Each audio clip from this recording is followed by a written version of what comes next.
Welcome back to another JERiCK podcast episode. My name is JERiCK. And I'm Felicia. Hey, we're back. Hi.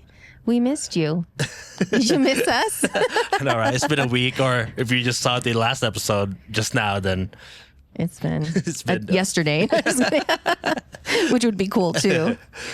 Oh man, how's your day today? pretty good. Yeah. Yeah. Started the day off pretty early. I drove Uber a little bit. Started my day early, and then I guess I kind of stopped driving early too, so I got to take Okay. a break before we actually recorded the podcast. Oh, nice. Yeah, because sometimes it's like I feel like I need to take like a quick, I guess like settle down. Yeah, like decompress. Decompress. From that, That's the word I'm and looking then for. Reset. Because like this, like podcasts and like doing YouTube stuff, like it takes a lot of energy. Oh yeah. It's a So whole like I different- need to like decompress, and then I can like give it a Right. little bit more energy, I guess. Nice. Yeah. How about you? Cool. My day was good. I actually woke up feeling better today. It's been kind of not a low week, but I was feeling a little bit off. And when I woke up this morning, even though I had little sleep because I've been organizing the studio, I know we've been seeing each other like every day for the Every last like day. few days. we didn't know this, but now we work together doing the same stuff. No, but we've been renovating the space and we love it. It's just, I think it's what it always should have been. It just, we were in a very different mental space. And I Yeah. think that now our energies are different, that it finally came out the way it was supposed to. Yeah, it looks good out there. Thank you. Yeah. Yeah. So hopefully, we'll get the same reaction or energy right when people see it, which I think so. It's brighter, it's happier, it's a little bit more Welcoming? tasteful. Yeah, welcoming. Everything was black before, like my soul. Just kidding. No, but yeah, today was a good day. Yeah, I Just- mean, like I like black, but then it's like I do get Too it. much like, of it? It's like Yeah. it's not necessarily like a welcoming vibe. It's Right. more of like a chill vibe, you know? kind of like, what kind of goth? Like, well, I mean, not to like stereotype, but yeah. But other than that, it's been good. I had good energy today and usual work, and here I am Nice. yawning away. I know. Every time we record these podcasts, it's always kind of late nights. I know. Like we're starting like 9 o'clock now. Yeah. So it's Yeah, it just works because I have my son, so I want to spend time with him before Yeah, exactly. we do this, and at least get him to bed. And Yeah. but Hey. it's fine. Once I do like 10 yawns, I think I got it out of me. So if I yawn during this, I know. I just need to excuse like me. I drank a little bit of coffee before I came Oh, in. really? Yeah. Oof. I had that's Starbucks late. today, so Ooh. Nice. Starbucks. have you ever tried cold brew pistachio cream? I haven't. No, but I did Pretty good. see. I just got into their vanilla cream, like the cloud top or whatever. Oh, like the Yeah, I've been I've been ordering Starbucks when I go to Target because it'll ask you when you pick up your order, do you want some Starbucks? And I'm like, sure. Wait, what do you mean? So Target has Drive Up because I do a lot of online ordering just because of time. And so when you go to pick up your order, when you say you're on your way, it'll ask you, did you want to add Starbucks or do you want Sure, Starbucks? why not? And I'm like, yes. It's like, how did you know? I know, but I order it, and I like ordering it from the app because you can just see what you want and then Oh, like you can just like pick whatever. customize it, you Yeah. know, versus like being there and be like, I want the blah, blah, blah, blah, blah, blah, blah, blah. Yeah, try the pistachio one. It's really good. Cold Try brew. it. I will do that next time. Because I usually get the pumpkin cream, but they don't have it anymore. Pumpkin cream. You're that kind of person. Yeah. That basic bitch. You got your Alex. Can I get a stereotypes, cold brew pumpkin cream latte? Pumpkin cream. I'll stick with the pistachio, Yeah. even though I haven't had it good. yet. So, all right, JERiCK, what are we getting into today? I guess today we're talking about imposter syndrome. And I feel like both of us can relate in some capacity. Oh, for sure. I just feel most of my life I've been an imposter, but not in the sense of being somebody else. It's Yeah. just, It's like you don't feel right. yeah, it's like you feel yourself, like your energy, like you're the imposter because you don't believe in yourself almost. Yeah. I mean, let's start it by defining it. Okay. So. Got my notes, guys. You know me. So definition, right, when you look it up, says a psychological pattern where individuals doubt their accomplishments and fear of being exposed as a fraud. Yeah.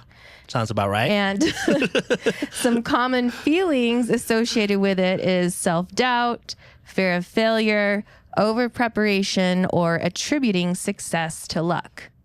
And a lot of the people that get impacted by this or experience imposter syndrome would be people who are high achievers, could be students, or even people in the workplace. Most of the time, minorities in the workplace, and creatives, which makes sense because I am for sure that creative who downplays every single accomplishment that I get.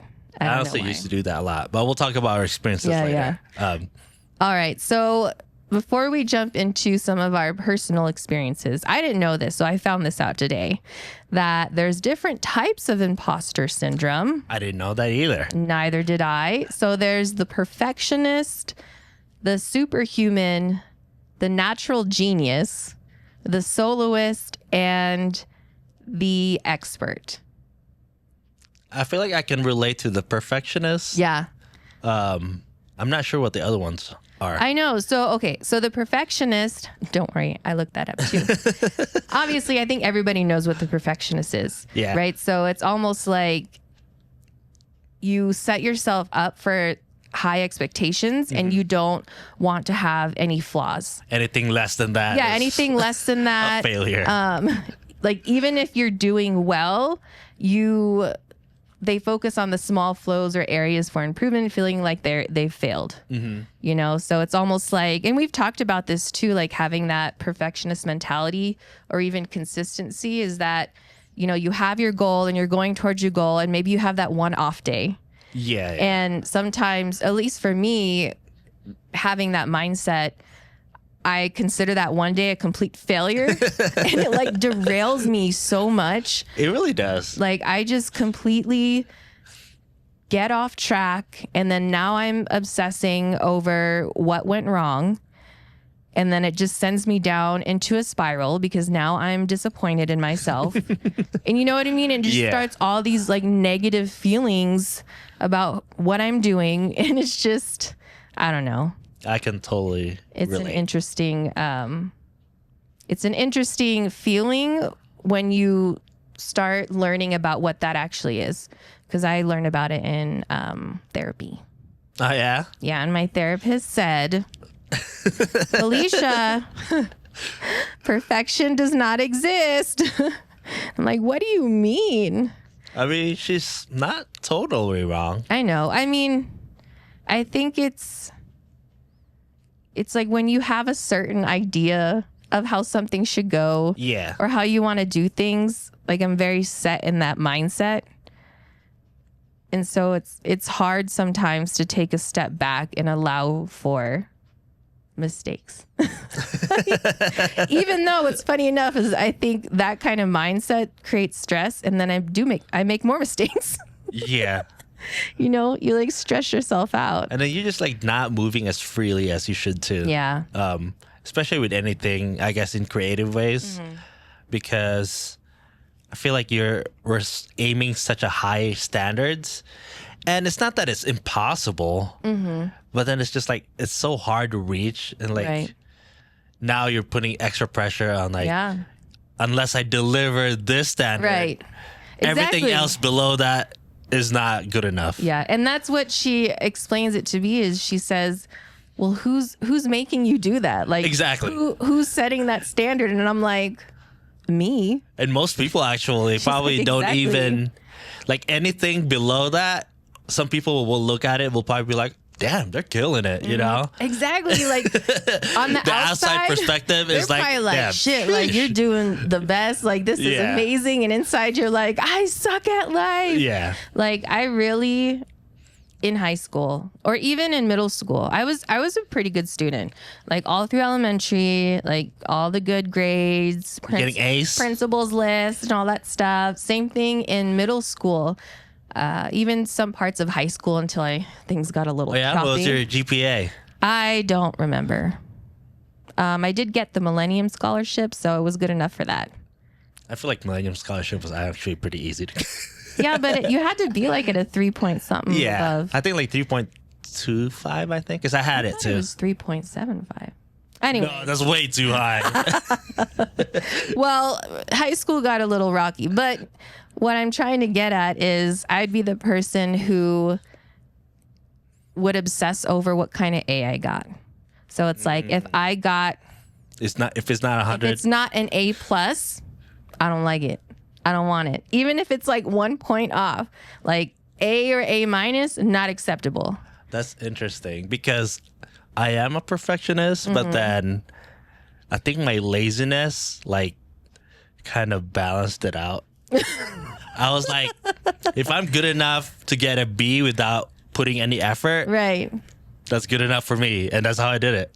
Well, honestly, that's kind of one of the ways to help fix the mentality of imposter syndrome for a perfectionist who has imposter syndrome is actually embracing that you are good enough or what you're doing is good. Yeah. And then you start embracing and giving yourself more grace and then allowing for the imperfections, you know? And then what's funny is because it also talks about celebrating progress and not just outcomes, which I feel like, again, always ties in to some capacity because we talk about goals a lot. We talk about appreciating and honoring like your small wins, which, you know, when you have the perfectionist mindset, sometimes you don't like, unless you're the top, you're like nothing. Yeah. You're nothing inside your head. You know what I mean? And I think that's for any level. Like, I mean, I'm sure there's like celebrities or there's people who are famous artists or people who are, you know, CEOs or all these different things. Like, I'm sure at some point, you know, maybe they do have that self-doubt. And it just honestly looks a little bit different for everybody.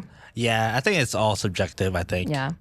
Absolutely. Because what's perfect for you could be like, you know, Yeah, something else subpar for somebody. Yeah. Or like, that's you know, the other trash. way around. Yeah, very true. But the other ones, so superhuman. What is that? I know, I'm like superhero. I don't know. No, but it says you basically push yourself harder and longer because so basically you're Those are trying probably like to athlete stuff, huh?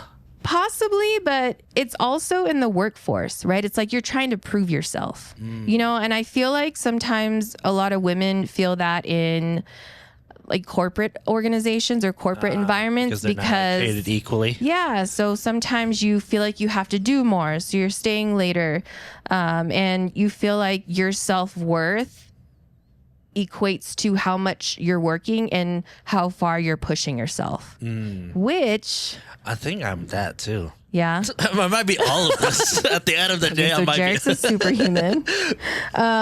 But basically it's like you want to check off all the boxes, right? And not just in your work life, but you want to check off the box in your family life. And then you want to check off the box in your health. And then you want to check off the box in finances because you view success as being this, I'm so Ultimate, good at everything, right? Which makes sense because that sounds like a superhero. Yeah. And that also sounds like it's unrealistic. I mean, Yeah, because I don't think you can be good at everything. I don't think it's possible. I think, You can be decent. Right, at right. all things. yeah, but it's like you can't master everything. Yeah. Or at least, and if somebody here does master all the things, It's like you know, one of let those. me know who What's you that? What's that saying? you can be a master of, Fuck, what is that saying? Basically, well, to kind of paraphrase it, is like you're basically average at everything, but master of none. yes, yeah, Kind of like that. absolutely. I forget what the saying is. Yeah, we'll look at it later. Yeah. But no, exactly. That's what it is. And I think in the creative sense, right, I've experienced that. My husband's experienced that where you want to do all the things. Yeah. So for example, like photography, right? So photography, there's a lot of different paths you can take when it comes to photography. There's commercial work. There's, you can do the weddings. You can do the very fast-paced stuff, which I consider like portraits and maternities and, in and out type work. And then there's the artists, the people who focus on fine art. Yeah. And I think sometimes when you start off in photography, you almost feel like you have to experience all. And I think it's probably because you're just trying it out. Yeah. Right. But I think it can be harmful when you expect yourself to be good at every single thing. And when you think about it, if you try to do all the things, you're not really giving yourself time to master one thing. Yeah. And some people are really good at, going back and forth and doing it all. But for me, I really had to take a step back and realize that all the other things it's not really my avenue. And that's okay. Yeah. So I finally decided to, I guess, niche down, whatever. It's called Felicia's niche. You are the niche. Figured it out yet. But it has alleviated a lot of stress because I don't feel pressured to be a superhero photographer. Yeah, because before I thought that, I guess juggling all these different things was like, I'm not saying it's impossible, but like, I thought it was like, oh man, I can do everything, right? Yeah. That I can try this and do all that. But like now, like it really is like focusing on one or couple things, instead of like trying to do like 5 different things at the same time, because you're just growing like incremental instead of focusing, on like, that like upward trajectory. Yeah. And that's what I've realized, that like I need to really like focus down on like one thing at a time. And I liked your little step there because it made me think about when you do have multiple things, right? So it's like, okay, now I'm at a 5 here, but then I do something else, so that's at a 5. Yeah. Then I do the other thing, now so that's at a 5. 3 different 5s and, or 4. And then I feel like it just makes the process of growth a lot longer. Yeah, slower, exactly. So now you're just waiting to get to a higher level of what you're doing, and then you get burnt out. Yeah, because it's the same with like social media too. It's like if you're trying to post content in every single social media, which what we think we should do, right? Because like, oh, you need to be in the social media game, but then it's like, just focus on a couple one, like maybe Instagram, YouTube, or like Facebook, or whatever your like, I guess your social media choice is. Yeah. Because like I used to just like post everywhere, and I just felt like it was like, it's so much. Yeah, it was a lot. I wonder, maybe it exists. Is there like an app or some type of thing that you can just post on all the things? Like you have one post and then it posts on like multiple platforms? I think there is. Maybe. But I'm not too sure. But even still, I think I've tried to do that. Like put my reels on Instagram and then put the same reel on TikTok. Yeah, because I was doing that. Like I was putting basically exactly the same content, Instagram and TikTok. Yeah. Without necessarily like changing anything. Right. But then I'm like, is that what you're supposed to do? Like what? I feel like the same 10 people that follow me on Instagram are the same 10 people that follow me on TikTok. So it's like, how do you manage? So I really do give a lot of credit to the people who do all of that, but again, a lot of people are being more vocal about it, especially when it comes to being a content creator, because you think it's easy and it's not. Like you're putting in a lot of work. Yeah. Like that's your full-time, like it's your job now to do that. You know what I mean? Yeah. Like me actually like really trying to build this YouTube channel, it really feels like another job. Yeah. Because like I would do Uber, right? Pretty much, 4 or 5 hours a day. Right. And then I go home, take a little break, and then I come here and do another 4 or 5 hours of YouTube. Yeah. And it's like, this is another part-time job that it really is. Hasn't been paying me well. Yeah. You know what I mean? And that's kind of like, I mean, I guess that's going to determine the outcome, right? Is understanding, especially when you're dealing with your own business, that you're trying to start, like there's a period where There's nothing. you don't make nothing. I mean, to be real with the studio, I mean, we make enough to like cover like the expenses. Yeah. And we're on our 5th year. But I had somebody tell me once before that you'll know you've made it as a business after you've hit your 5th year, because that means you've done everything you could to get to that point. Yeah. And then just it's to survive, right? Yeah, just to survive. And it's so interesting because that's how my husband and I feel. And not every business is like that. A lot of people hit the ground running and they flourish. But for us, I think we were trying to be superhuman in the sense of having a studio and catering to photographers and then doing photography, but we also have our jobs and then we have our son. And we're trying to do all these things, and we realized that we strayed from our core, like the heart of the studio and why we started, and we had to back off. And it's funny because some of the signs, and this makes me think of you, because I feel like you've said it before, that sometimes if you're resting or you're sleeping, you feel like you're not doing anything. But it says fear of slowing down or asking for help. Is that from the Superhuman? That's the Superhuman. Yeah. Or not like juggling multiple responsibilities. Like if you're not doing 10 million things, that you're not doing enough.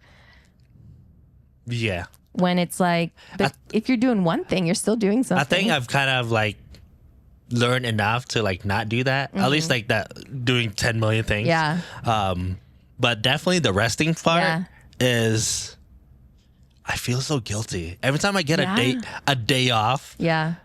Like I really feel guilty.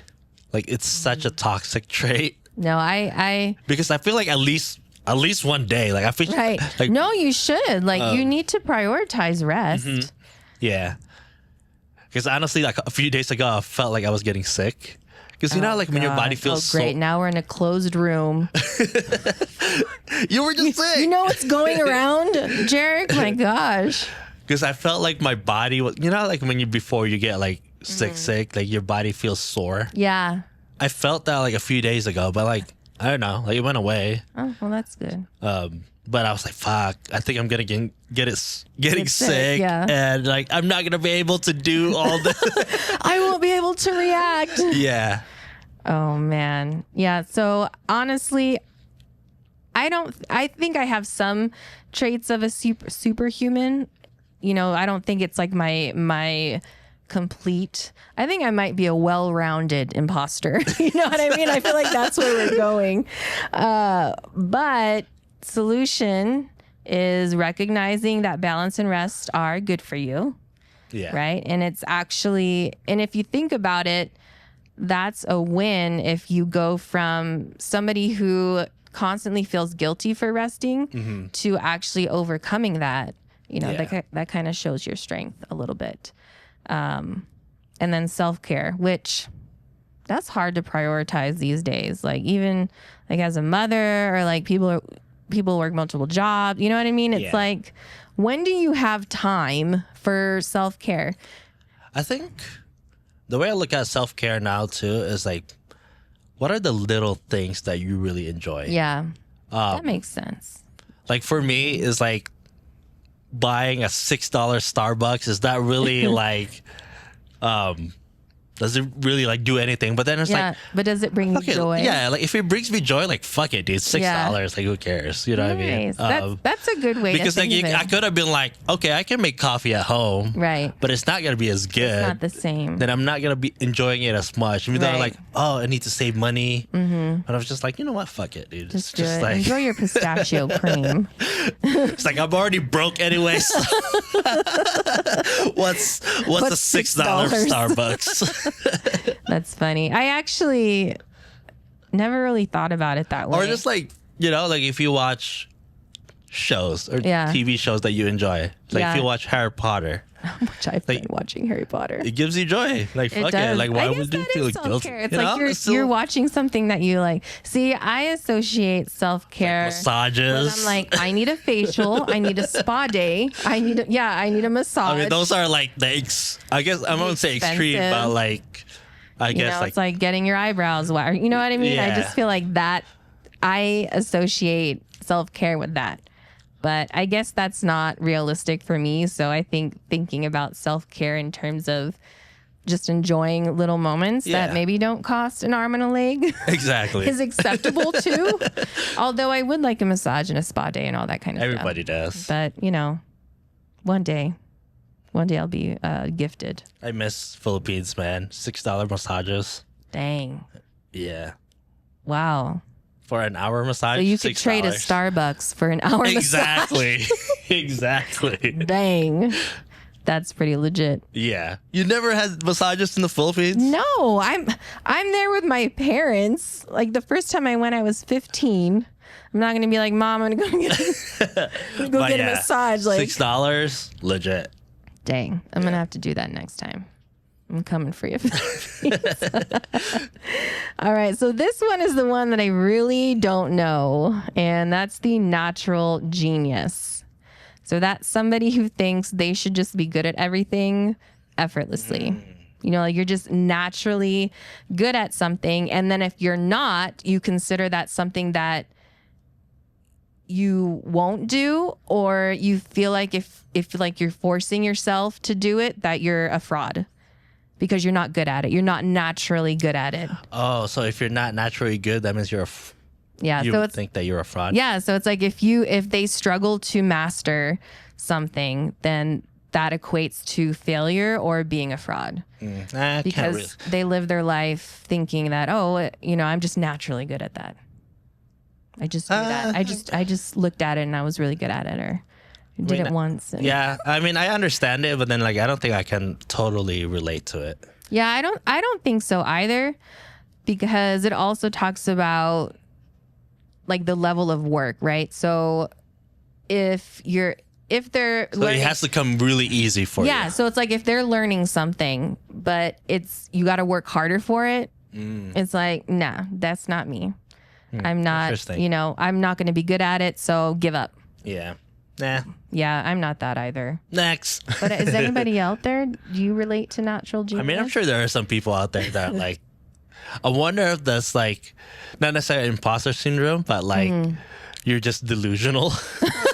Maybe. Well, it says too that It's like the opposite of it. Like you're just super delusional. yeah, Like you think just think you're the best at everything. Yeah. But I think that's the thing, though, is you choose what you're best at because it's almost like natural. you give a little test and you're like, oh, okay, I'm good. And then you try this, and you're like, oh, I'm not going to do it. Yeah. And so it's almost like they're building this self-image around all the things that they're good at. And not doing the things that they're not. yeah, and then in a sense, you're trying to protect yourself. And it's almost like a huge setback if you realize you're not good at something. Interesting. Yeah.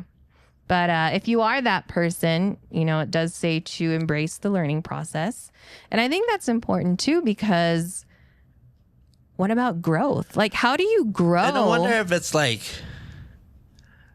because like sometimes when you get challenged, like it's annoying, right? Like you don't want to get, yeah. you don't want to get Yeah. like, I don't want to get frustrated trying to do something. Right. Like I enjoy a little bit of a challenge, Yeah. but then when I totally can't do it, then it's just like frustrating to me. So I mean that might be a little maybe bit a of little that. bit, like a little smidge. Yeah. Okay, Smidge it's like of it naturally. You're like a just tiny salt. You're just natural. Yeah. Oh, that's interesting, because that's kind of where that phrase comes from. I'm sure. Like, oh, you're a natural. Oh. So that's like basically what it is. If you don't feel like you're a natural, Yeah. you're not good at it, and now you've failed at everything. So protect your Interesting. image and just do what you're really good at. So the fourth one is the soloist. And this one, I mean, I think you can kind of gather. Is it from what it kind of is. like the superhuman thing where you don't need help? Yes. Yep. So basically, you got to do it all on your own. And asking for help is like a sign of weakness or you being incompetent. Yeah. So if you're having to partner or work with a team to achieve something that is not considered success, or you're not deserving of the success, Oh, like you have to do everything. yeah, like you're doing it all on your own. Oh, I think I might have a little bit of that. Maybe more than a little bit. Because it's not that I don't believe in teams, Right. but You like control. I mean that too. But then it's like at least just for like my goals, right? I have these goals in mind, Yeah. and like having people around, it's not that it's gonna get in the way, but they don't have the same goals. Right. You know like what I their mean? level of interest or Yeah. their level of commitment. It's like for me, like I come here every day to do film, edit. Right. Like I don't expect other people to like be at that same level. Right. If that makes sense. You know what I mean? Or at least as dedicated, right? Right. Like even for us too, like when we do this podcast, like as much as I want to film a lot, like I still have to like cater to like your schedule and Right, like, you know what I right. mean? Like Yeah. stuff like that is like, That's true. as much as I want you to be like, oh, you need to be in every single, like, you know what I Right, mean? right. Like stuff like that, that is just like, that's why doing like solo things is like, I guess I'm like more drawn into it. Right. Because like now I can control how much output I can Right. put out. You know what I mean? Does that make sense? It does make sense. So where's the imposter part? You know what I mean? Maybe not imposter syndrome. I'm just like doing things solo. Because it says like, so the signs are, and you let me know if you feel this. So hesitant to seek advice or support. Well, I don't ask for advice because Oh, yeah, we just give it to you. just because like I don't necessarily, unless I agree with you, I'm not gonna listen. Oh, dang. Okay. Yeah. Downplaying teamwork and their achievements. I like teamwork though. Yeah. You wouldn't downplay it. No, because like I feel like I do value having people around. Right. But I think it's just like less expectations for other people. I don't, I guess, set the same standards for myself and the other people. Right. So if I'm setting a standard of like this high for myself, like if people hit the lower standard, like I'm okay with it. Does that make sense? If I'm leading. Maybe for you. if I'm leading. But then if it's like, if I'm not leading, then Right. like, why is your standards lower? You know what I mean? Like, Oh, interesting. does that make sense? It does make sense. Because like if I'm the leader, I should be able to like, I guess backpack people. I'm sounding really terrible. You would not do well in management. I'm just kidding. I guess just like carry the weight. Oh, In a but way. then that's a lot of stress though in itself. Yeah. You know, because when you carry the weight, then now you're having issues. It's almost like you can't delegate, right? You can't share the burden Yeah. in a sense, and that kind of goes back to the perfectionist Yeah. because Because I want things done you my want way. things done away and you want to control it, you know. Yeah. So maybe that's like your ultimate is like maybe more of the perfectionist, but you do have some traits of a soloist. Yeah. But because I was thinking about it too as you were talking, but I was listening to you. You don't mind me. And like in school, I always wanted to do things on my own, but I don't think I really resonate with like the signs of a soloist. Yeah. Well, I don't know. It's like, maybe it's like 50-50 or 60-40 because I hated group projects because I just wanted to control the environment. And not that I would downplay team achievements, but I was just like, I don't trust you to do your stuff, so I'm going to do it all. Funny thing is, I was the total opposite. Really? I was like, I love the team play. At least when I was in You college. got less to do. Because like less to do, and then I would like basically adjust to everybody's level. Oh, interesting. So if there's a bunch of like high achievers in my team, then I'm like, okay, I can keep up. Yeah. But then if there's like a bunch of like, I don't give a fuck. Yeah. Then I'm just like, I don't give a fuck too. So it's like, it's just like I was like adjusting to everybody's Right. level of I guess interest. Oh, interesting. Yeah, but that was before. Oh yeah, I couldn't do that. Like if I knew you weren't gonna do it, I'd be like, don't talk to me. Don't like let me do this, and we're done. We'll present it together. This is your script. It's like stand next to me and let me do the presentation. Literally, because I wanted my A plus. You know what I mean? Hey, fair enough. If I didn't get it and you made me look bad, you know what I'm saying? Yeah. I just had zero trust in people sometimes. But one of the last signs is, not last, I'm sure there's a lot more, but overworking to prove independence. Yep. Which I don't think I like to do stuff alone to prove independence. Oh, well. You did. You just talked about it. You know what, too? I do that with my husband when I think about it because it's like, oh, well, I'm going to do it because I want you to see that I can do it, I guess, you know? I don't know if it's overworking. Talk. Yeah, that's my ego. Well, I don't know if that's an imposter. That's really who I am. Yeah, like I don't know if it's like an imposter syndrome or it's but like I just ego or your pride. Solo work, I guess. Which is fine. Yeah. Yeah, that's okay. You can be by yourself. But if you do consider yourself a true soloist, just know that collaboration can be considered a strength.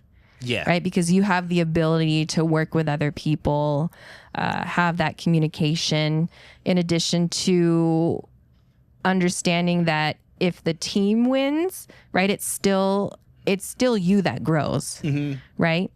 Like it's just because you have 5 people in a group doesn't mean that you split the success. Yeah. Like everybody had succeeded because everybody did their part. Yeah. So, all right. And the last one, I feel I really, that's really, you? that's for sure me, like perfectionist and the expert.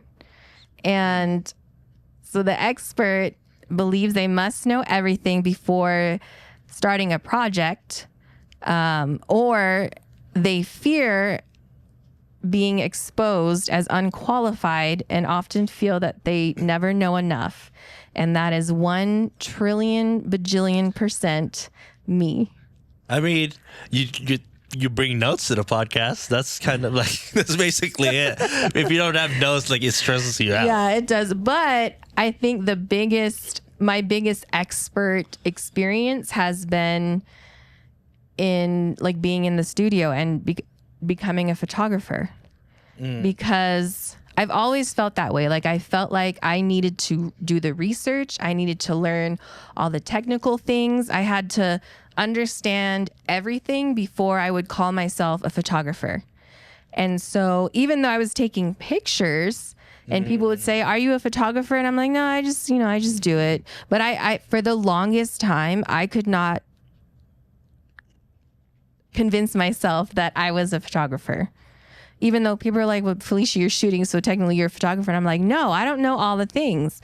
It's like I wanted to be educated. I wanted to understand lighting. I wanted to understand 100% how to work the camera. I mean, I feel like that's fair. I mean, you could technically call yourself, even though like you don't know a lot, like photographer, but you're an amateur. Yeah. You know what I mean? But like I feel like it becomes destructive. Unless you're like you wanted to be called a professional photographer instead of anything less than that. It's like, don't call me a photographer. It's not even the whether it's professional or intermediate or beginner. It's just the idea of being labeled something and not knowing everything. And that used to make me nervous because like I didn't go to school for photography. And I kind of just jumped into it based off, you and PJ were photographers. And I, for the longest time, didn't start photography because I was like, oh, damn, if I start photography, they're going to think I'm copying them.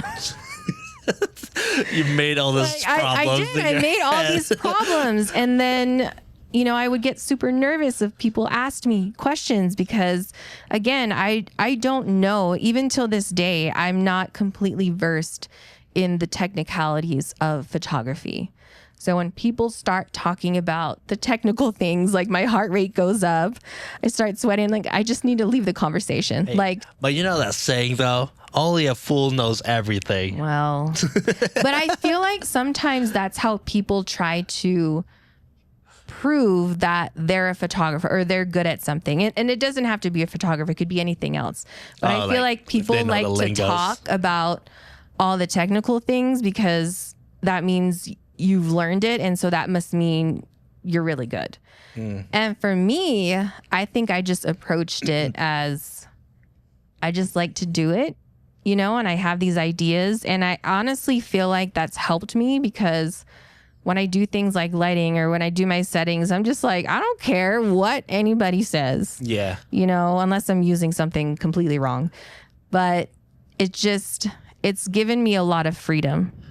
Yeah. I mean, like, I can kind of relate to it, like the expert. But I think it's definitely lean more towards the perfectionist. Yeah. Because like how I do things is like, I won't, because I'm kind of the same way too. Like I won't do it until like You're 100%. it's 100% kind of like ready in a way. Like when I started doing the podcast, right? Like I didn't want to start the podcast unless everything was like ready and like set up and like how I wanted it to be set up. So like I wouldn't start like, oh, you can start anytime, right? Like we keep saying that, like, oh, you can start tomorrow or like today or whatever. But like I won't start it until like I feel like it's 100% ready. Yeah. So that's, I guess, I don't know. Maybe that's more the perfectionist side. I think it almost like intertwines, right? Because there's components of being the expert that also shows traits of being a perfectionist, because that's almost a thing. It's like you want to perfect it, or you want to be so knowledgeable about it that you're trying to achieve this idea of perfection, when that, again, not necessarily is the reality. Like no one's ever, who knows, unless you made it up yourself. But that is like, I feel like the perfection always moves. Yeah. Because what I think is perfect now, months from now, I'll be like, damn, I did that. That was kind of like not good enough, you know? I know. Sometimes I'm looking at shit, I'm like, damn. But then that just proves that you're growing. Yeah. Because like if you think that what you did months ago was like trash. I won't say it's trash, but I'm just like, my standards now is so much higher than it was. So like that just proves that you're growing. But see, that's a good mentality to have. And I think not a lot of people can view it that way, like view it in the sense of growth. And sometimes people will be like, oh, I just didn't know, like, I didn't know what the hell I was doing. You know what I mean? Yeah. So I feel like if you attach some negativity to it, maybe it's not good. But if you're thinking about it in the sense of growth, then that's definitely a better mindset to have, because it's much more uplifting and positive. Like it's more affirming. But the signs, and it's funny because this is all of me, hesitant to apply for job or opportunities unless you meet like certain requirements. I am that person. Like I was so afraid for the long, like honestly, if I didn't get recruited into management, I don't think I would have ever applied, because I didn't think I was capable. They asked you? Yeah. And even like coming to ITS, even though the role I didn't know, it was like, oh, but you've done all these things, so like you can do it. And I'm like, I mean, that one was kind of like definitely imposter syndrome right there. Well, that one I was, what is it called, sinking the entire time. But now I'm in a role where I do feel a little bit more confident, but I still have my doubts, because I'm like, well, I didn't go to school for, like, I didn't learn how to train, or I don't have a certification, or, you know, I didn't learn all these components of training, and then the development piece. Like I've never really stepped into the whole development piece of my role. And so it's like, am I a training and development manager? Because right now I'm just doing training, you know what I mean? And so it's a lot of back and forth. And I think it just really stumps my growth sometimes, because I get too fearful to reach out and just do things. And so whether it's work or whether it's my creative life, you know, I've always felt like unless I'm 100%, I'm not that, or I'm not good enough. And it's almost like I don't want to say anything to anybody, because what if they look at me and they're like, oh, you're a photographer, but you don't know, I don't know, freaking whatever. Yeah. After, like, for the longest time, I had trouble for remembering like what the hell aperture was, and I'll just be like, I was like ISO, like, I don't know, I forget. Like, I just move around the buttons until it looks good. The light triangle. Yeah, see, I don't even know that. But I guess ways to help that is to focus on practical experiences rather than perfect knowledge. See, so again, it kind of ties That's in kind of intertwined with perfectionists, and then recognizing that not everyone knows everything, and that learning is ongoing.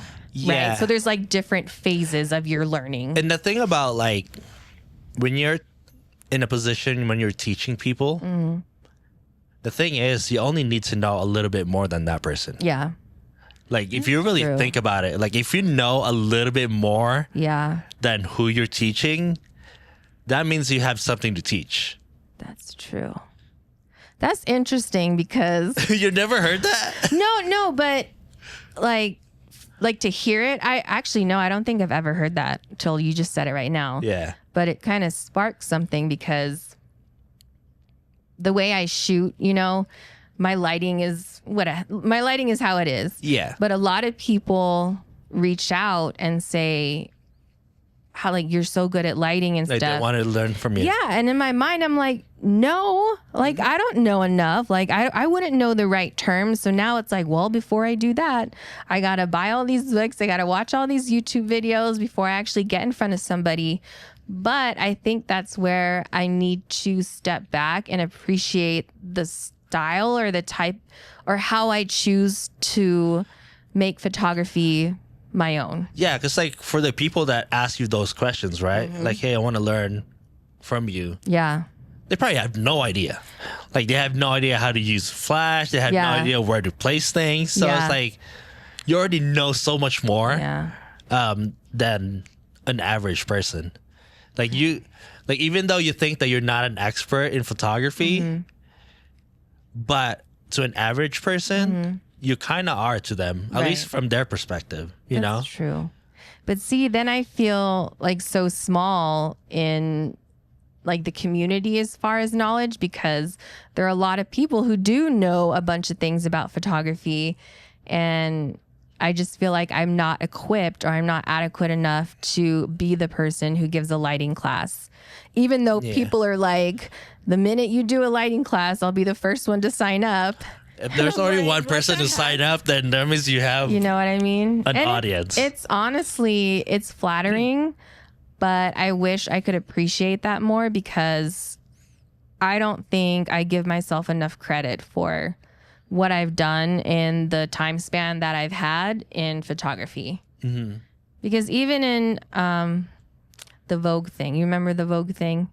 Where it was like the Levi's and Oh, yeah, Vogue. yeah. Oh, when you did the competition thing? I submitted my piece, and it was Levi's 150th anniversary, and you could submit your work, right? And so I submit my series, and didn't hear anything for a minute, and then like maybe a month later, I get an email from this random, well, it was like a Gmail. So I was like, this isn't real. Hey, Gmails are legit. Now I know like people actually use Gmail, but they said like, congratulations, you know, we chose this piece to be part of the bigger exhibition. So I wasn't like the winner, but I was like out of like, I think they said like 7,000 or 6,000 photographers. They chose 150 from those to be put in the exhibition.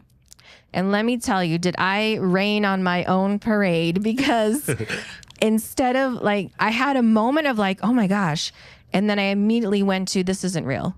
So I spent like 3 days, no, like a whole week trying to research this person's name. You were trying to. I emailed the platform that I submitted to and said, hey, Is this real? is this real? And they were like, well, they just partner with us. So they're the ones that are going to reach out. I asked everybody. I was like, is this real? Like, I was going nuts. I was going on the Instagram. I was doing Google, like Wikipedia. Because you didn't believe that. I didn't believe it. And it that's honestly, a big imposter syndrome right there. It really did ruin. No, I don't want to say ruin, but it really did dampen my achievement, because when it finally was like, oh, this is real, and I got paid for it. Yeah. I had already spent so much energy telling myself that it wasn't real, and that, oh, there's no way I could have done this, because I was shooting for so little. And I'm like, oh, I'm going against all these other photographers, and, you know, they're so amazing. And I wish I could go back and experience it the proper way.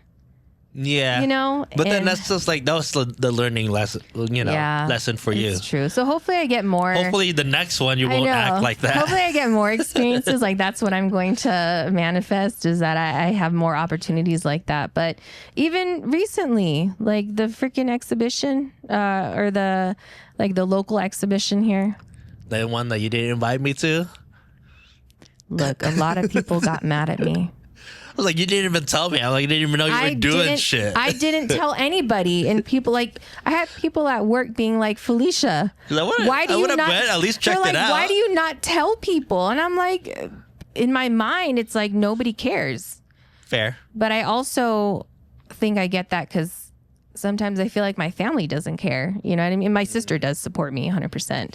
But it's like, if I tell my parents, I feel like sometimes their reaction is not genuine, or they're just like, well, that's not going to bring you money or success. You know what I mean? So it is what it is. But I don't know. Hopefully I can learn to not be the expert and just be okay with just learning, and I guess just letting go and accepting me and my knowledge is who I am. That's who I am. Well, first step is recognizing it, right? So at least now you're kind of know what you're doing. At least you're aware that you're doing it. Yeah, I'm very aware. Hopefully next time you'll be like, okay, I know how I'm feeling. Like, I probably shouldn't react to that, you know? So. And that's the time that it's actually I know, you get a fake one and then like, that's another lesson that you gotta learn. Yeah, no, that's not gonna be it. It's gonna be good. So I feel like it'll be better the next time I get an opportunity like that, and I get awarded, I guess. Yeah, I mean, now that we're talking about imposter syndrome though, like I feel like I do a lot more of it like before. Okay. But now like I do, I guess I just appreciate myself more now, where I just like not I guess trying to avoid doing that, feeling that way at least. That's good. Yeah. I feel like that's a lot of inner work. You know what I mean? Yeah, because I feel like I've done a lot of like inner work, and that's why like all of this I can definitely relate. But then I also kind of know how to, I guess, in a way, navigate around overcome it. Yeah, overcome it. Because I do feel it sometimes, especially like, for example, when I do reactions, right? Like, why would people care about what I think about things, right? Right. But like sometimes I get like comments like, "Oh man, like your reaction's like so good." It's like I really enjoyed your reaction. I'm just like, why? In my mind, sometimes I do question. It's like did you why? watch me? But that is like in my head, like my perception of me is different from other people's perception of me. Oh, absolutely. Yeah. And we're typically our hardest critic. Yeah. And then I used to be able to like not watch myself too. Like I didn't like watching myself. Interesting. Like even though like I made so much content, right? Like you would think that I would just like, oh, like this is good. Yeah. For a long time I was just like, I didn't like watching it. I was just like, I just had to do it because content. But then now I'm just like, all right, like this Yeah. is not too bad. I mean, and you should though, because Yeah. I think seeing yourself will also help you grow because you're like, oh, okay, like you see yourself on camera or how like you you can react kind of to things. reevaluate Yeah, things, and you're like, right? okay, let's do this differently next time. So Yeah. if you're just doing it blindly, Yeah, you know, because it's like where's the growth? every time I would do like reactions, like I would watch it because yeah, like you said, like I can learn from what I'm doing, right? Like Right. I'm like, oh, I did this last time, maybe I should do it like differently next time, you know? And it's been a learning process for sure. But I feel like I'm getting definitely better and better. Good. Especially talking in front of the camera. Yeah. Because like the thing about like doing reaction stuff is like when you're speaking to the camera, you're actually kind of at least in my head how I'm thinking, I'm actually talking to each individual person. Oh wow. Yeah. It's a lot of pressure. Like in a way that's just like me talking to you, right? Right. That's how I would talk in front of the camera. Like I would think like, oh, I'm talking to Felicia or whatever. Like, but like whoever the audience is, I'm kind of like, I guess having a conversation in my head Oh, interesting. with that person, which just makes it, I guess, relatable. Yeah. Because they would think like people that are watching be like, oh, Yeah. he's like talking to me, even though Yeah. it's technically not, like, you know, I feel it's very parasocial. I don't think I am like consciously thinking about that. Yeah. But like sometimes I'll look at the camera, you know what I mean? Yeah. Like it's just natural. But I also, I mean, what I do for a living right now is talk in front of people. Yeah. So I've had a lot of experience just being that person, you know? So for me, it's like natural. And there's nobody here. So I'm like, okay, I'm talking to JERiCK. Yeah. Because I used to think about it as like, oh, I need to really be an expert and like break things down. Right. But sometimes you just like, fuck it, I just need to be me and like talk to the person in front of the camera, or I guess the camera as Right. a person. Anyways. Well, I'm a perfectionist. I am an expert with a slight, like maybe like a little pinch of superhuman natural genius soloist. Just kidding. Yeah. I think I'm like a little bit, mostly the perfectionist one. Yeah. And then maybe a little bit of superhuman too. And then like a smidge of others. Yeah. Yeah. Dang. All right. So I'm going to close it out. Okay. You ready? Yep. Well, I'm going to close it out first because if you don't know if you're experiencing imposter syndrome, a really good way is doing a self-reflection and asking yourself, do you downplay your accomplishments? I used to do that a Or lot, even honestly. like, you know, how do you react when you accomplish something, when you get that A+, or when you get that award, or when you get that promotion? You know what I mean? Like in your mind, are you truly, genuinely happy for your success? Or you're like, oh, I didn't deserve that. Or I don't, you know what I mean? Like, do you downplay the good things? And I think that's a learning process. Like that's not going to change overnight. But I think, you know, reframing your thoughts, Yeah. right? And how you do things, seeking support, focus on facts and not feelings, right? Like kind of detach from the emotion. And Yeah. if you just look at it as facts and it's like, oh, well, you got the A. That's, you know what I mean? Or you got the promotion. Like, so that means somebody else thought you had the qualifications to get there. The thing about like imposter syndrome is like it's all feeling. Yeah, It's not necessarily it is all fact. feeling.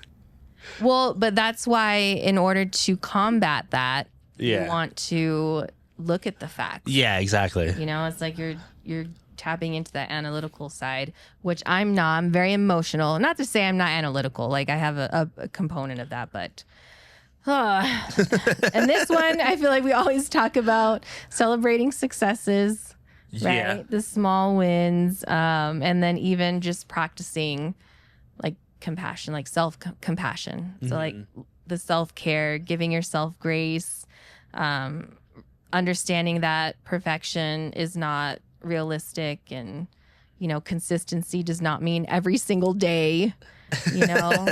Like it's just can you jump back on the wagon, you know what I mean? But there was a quote, and I don't even know who the quote's from, but it says, remember, feeling like an imposter doesn't mean you are one.